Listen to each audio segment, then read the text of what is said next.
Selamat pagi anak-anak kami semua. Kita jumpa kembali pada pelajaran agama Buddha. Pada hari ini kita masuk ke pelajaran 2 dengan materi pelepasan agung Pangeran Siddhartha. Sebelum belajar kita berdoa terlebih dahulu sambil merangkapkan kedua tangan di depan dada beranjali. Kita membacakan Parita Namaskara Gata. Arahang Samma Sambuddho Bhagava Buddhang Bhagawantang Abhiwademi Swakato Bhagavata Dhammo Dhammang Namasami Supatipanno Bhagavato Sawaka Sanggo Sanggang Namami. Terpujilah Tuhan Yang Maha Esa, Buddha, Dharma, dan Sangha. Terpujilah para dewa, bodhisattva, dan mahasatwa. Semoga hari ini saya dapat belajar dengan baik, menjadi anak yang pintar dan berbudi luhur. Semoga semua makhluk berbahagia. Sadu, sadu, sadu. Baiklah, setelah kita berdoa, maka kita melanjutkan pelajaran kita. Putri Yasodhara atau istri Pangeran Siddhartha telah melahirkan seorang anak laki-laki atau seorang putra. Ketika putranya telah lahir, Pangeran Gotama berkata, "Sebuah belenggu telah lahir." Putra Pangeran Siddhartha Gotama ini kemudian diberi nama Rahula, yang artinya belenggu atau ikatan. Kelahiran putra mereka merupakan belenggu bagi Pangeran Siddhartha Gotama untuk meninggalkan istana. Raja Suddhodana membuat pesta besar-besaran untuk menyambut kelahiran Rahula. Rahula merupakan cucu pertama dari Raja Suddhodana.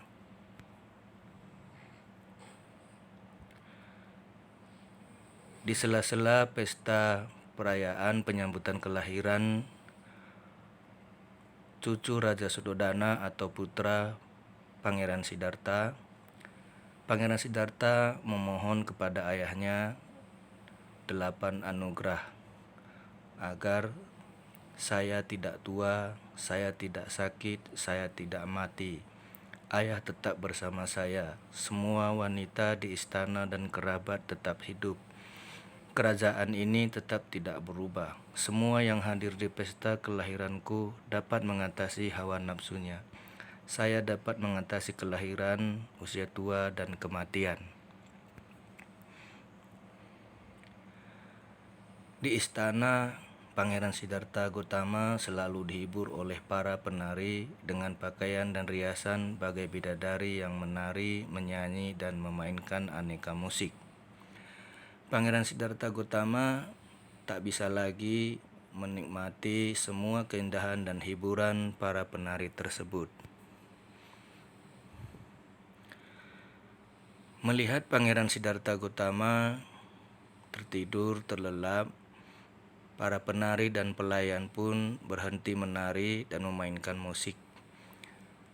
Saat terbangun di tengah malam, Pangeran Siddhartha Gotama melihat semua para pelayan dan penari tertidur dengan posisi yang tidak nyaman dilihat.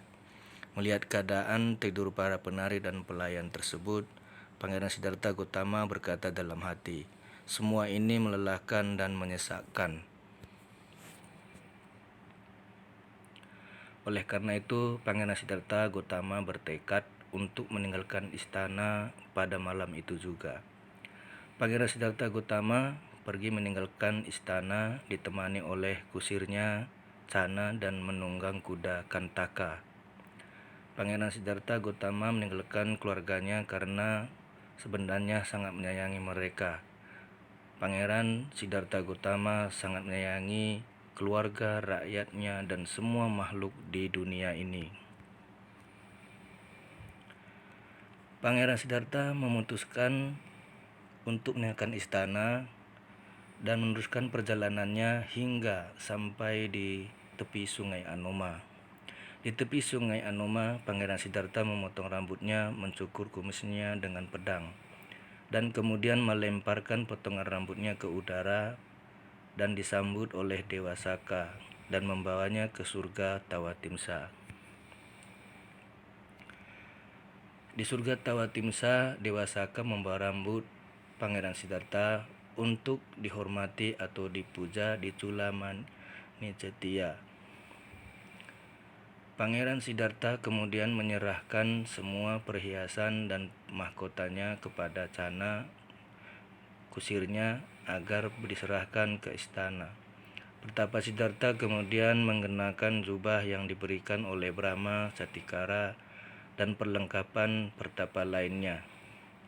Perlengkapan pertapa terdiri dari jubah luar, jubah atas, jubah bawah, mangkuk, jarum dan benang, saringan air, cukur, dan ikat pinggang. Pangeran Siddhartha Gautama pergi menjadi pertapa untuk mencari cara agar semua makhluk terbebas dari sakit, tua, dan mati. Nah, inilah penjelasan singkat tentang pelepasan agung Pangeran Siddhartha yang menjadi pertapa Gautama.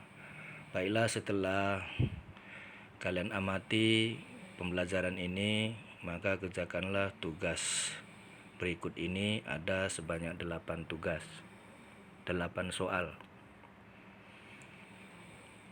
Demikianlah pelajaran hari ini. Semoga semua makhluk berbahagia. Sadu, sadu, sadu. Terima kasih. Namo Buddhaya.